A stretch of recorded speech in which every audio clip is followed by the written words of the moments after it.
Hey guys, Rolando Rodriguez here with xgains.com. We got workouts that work, eats that satisfy, and everything else you need to reach your lifestyle goals.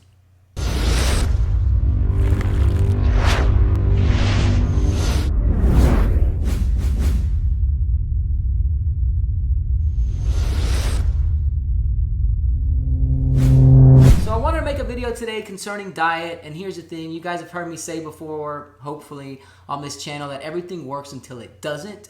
And that applies to diet too, and your eating approach. And by diet right now, I mean eating approach. I don't mean a caloric restriction per se at all. So which diet, which lifestyle eating approach is best? And the thing is it's different for everybody. Not only is it different for everybody, it's different for different parts of your life, okay? So, there's studies out there that show that as you're growing up, a ketogenic diet could stunt your growth because of the reduced protein and reduced carb intake. Not necessarily saying, processed sugars right here, because we all need to watch that no matter what part we are in our lives or how old we are or what stage we are in our lives. But the overall, the wholesome carbs that we all think about, the unprocessed carbs, are things kids need as they're growing up, because you want to raise the insulin level, because you want to continue to grow. Now, once we reach our teen years and we've sort of stopped growing vertically, 90% of us or more, if they keep the same diet that they had as they were growing, will start to see differences in their body composition, because we're not growing vertically anymore. Now we're going to start to grow in width, right? The belly's going to start to grow out. We're going to get fat around our bodies, and our whole body composition starts to shift if we don't start shifting the way we eat, at least for 90% of us, okay?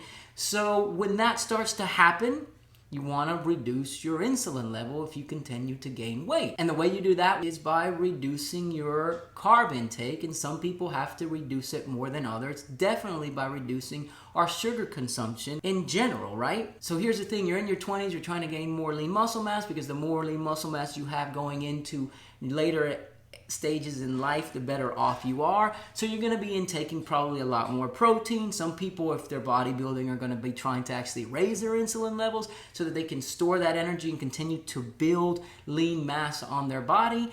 But all that protein intake, all the carb intake can be dangerous and can tend to increase your chances of cancer. So again, we're like at a catch-22. Everything works until it doesn't. And at different stages of your life, different eating approaches will be more beneficial for you than others. So you're trying to increase your lean muscle mass, you're intaking more protein, you're intaking more carbs. All of a sudden, as you're getting near your 40s, you want to start to reduce your protein intake to reduce your chances of cancer. So now you're in your 40s and you reduce your protein intake. But guess what? When you're in your 60s, 65s plus, you're going to want to increase it again, because your body's ability to process protein and synthesize protein is going to reduce. So you want to give your body a little bit more proteins, because it's now not as efficient as it used to be in utilizing the protein that you're intaking. So you need to make up for that difference by giving your body a little more protein to play with. And now you might have reduced your carb intake because you were trying to reduce the amount of fat that was on your body, because as we get older in life, the more lean muscle mass that we have and the more lean body composition, the better, except for when we get into our 70s plus.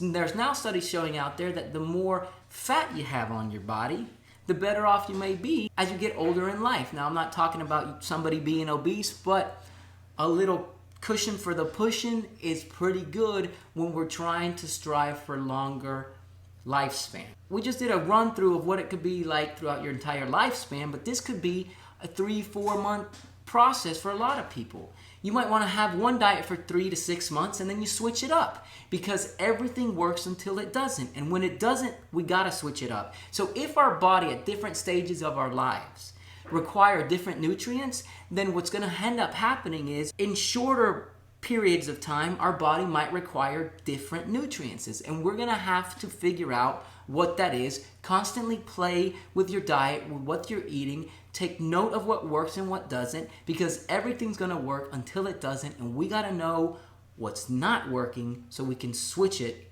to something that does work. And if you notice, I really didn't touch on healthy fats, because that's something that I believe you need throughout your entire lifespan. And if we're not intaking a whole bunch of sugar, there's no reason to fear fats. That's it for now. This is Rolando Rodriguez with xgains.com. Please let me know if you got any questions or comments down below. Please like, subscribe, and share to this channel if you haven't done so already. I greatly appreciate it. The website, again, is x-, that's the symbol, not the word, gains.com. And I hope you guys have a fantastic day. Peace.